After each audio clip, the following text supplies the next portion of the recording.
আসসালামু আলাইকুম এভরিওয়ান, সবাই কেমন আছেন? আমরা আলহামদুলিল্লাহ ভালো আছি। তাও ওই মা ওই ভাবিরা সবাই আমার সালাম নেবেন। এই যে আমার ছোট্ট পুচু বোনের ছোট্ট সংসারের ছোট্ট ছোট্ট জিনিস, এই যে ছোট্ট একটা আলমারি কিনে দেওয়া হয়েছে। দেখেন খুবই কিউট লাগছে, বাট অনেক জায়গা এর মধ্যে। এই দেখেন তার সংসারটা আমি সুন্দর করে গুছিয়ে দেওয়ার চেষ্টা করেছি। একটা ভাতের র্যাক কিনে দিয়েছি। ওই দেখেন মুড়ির ডিব্বা, মগ, এই যে পানিও এনে দেওয়া হয়েছে, চালও এনে দেওয়া হয়েছে, সুন্দর করে পর্দা লাগিয়ে দেওয়া হয়েছে। এখনও খাটটা অবশ্য কিনা হয়নি। এই যে নিচে ফ্লোরিং করে ঘুমাচ্ছে।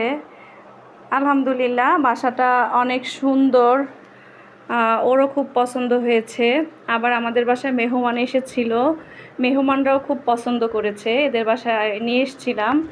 আর যদি ভাবি মাওই তাওই আপনারা আলমারির মধ্যে দেখতে চান তাহলে আপনাদেরকে দেখাচ্ছি।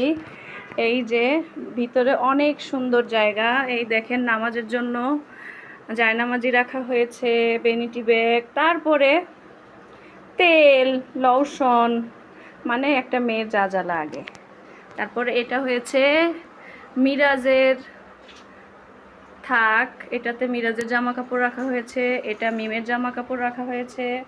এখানে কিছু জুতা আর মশারি, আরও কি কি রেখেছে আমি জানি না, যদিও আমি এটা গুছাই নাই, ও নিজে নিজে গুছিয়েছে। আর ট্রলিটা ফাঁকাই পড়ে রয়েছে, ট্রলির মধ্যে আরও দুইটা ব্যাগ ঢুকানো হয়েছে। ওই যে উপরে ফলস ছাদ, ওইখানে পরে প্যাকেটবন্দি করে রাখা হবে। তো সবাই মিমের ছোট্ট সংসারের জন্য দোয়া ভালোবাসা কামনা করবেন, যেন ওরা সুখী হয়। আমি আমার জায়গা থেকে চেষ্টা করতেছি আমার ছোট্ট ভাই এবং ছোট্ট বোনকে সুন্দর মতো মানিয়ে নেওয়ার জন্য, দেওয়ার জন্য। আর আপনারা যদি আর একটু দেখতে চান তাহলে এই যে এটা একটা ছোট্ট বেলকুনি, এখানে জামা কাপড় নাড়া হয়েছে। এই যে তারপরে এই বাসাটা আসলে অনেক সুন্দর। এইখানে হচ্ছে ডাক্তার মহিলা থাকে। তো ডাক্তার মহিলা থাকে বলতে এটা ডাক্তারের রুম, ওনার চেম্বার, উনি এখানে সব সময় থাকে না। এখানে এগুলো হয়েছে ওনার সোফা, এখানে বসা যায়, বাট আমরা তেমন একটা বসি না। এখানেও একটা ওয়াশরুম আছে, বাট এই রুমটাই শুধু মিমের জন্য বরাদ্দ। একটা বেলকুনি, একটা বাথরুম, বেডরুম। আর এই পাশে মিম একাই রান্না করতে পারে, এটা ম্যাচিং।